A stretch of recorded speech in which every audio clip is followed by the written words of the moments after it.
Sudanese musicians who were banned by ousted President Omar al-Bashir's government have returned to the country to play in a series of concerts, in a move seen as symbolic of the changes that are taking place in the country.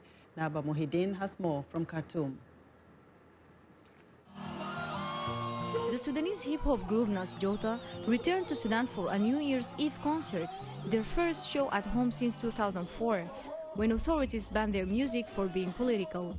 Nas Jota, which means chaotic people in Arabic, was forced to flee after former President Omar al-Bashir's government cracked down on artists who called for protest and new leadership.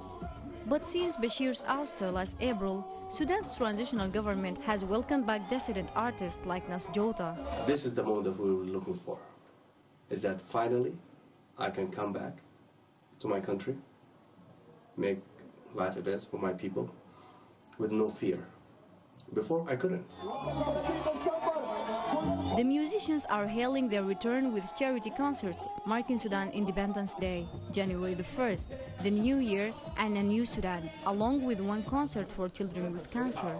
Some of the artists, like hip-hop singer Ayman Mal, have been living in the United States and hope to see similar freedoms in Sudan. In 2020, I wish for the youth in Sudan to have a freedom of expression, freedom of justice, equal rights, especially the artists. I want them to have a Sudan where they can be creative and express themselves. Returning artists like singer Rasha Sheikh admit there is still a struggle in Sudan. I'm so excited. The country feels new, although it's still difficult for everybody. Prices are really high. Life is difficult, but people are happy and hopeful and full of plans for the future. It's fantastic.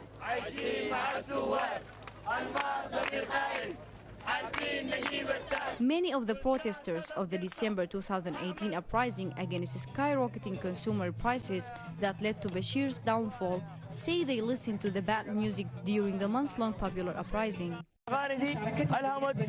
These songs have inspired the youth and encouraged us because they described what was happening. It gave a motivation and a power to the youth. The concerts continue through mid-January to support relatives of those killed during the crackdown on protesters, as well as peace across Sudan.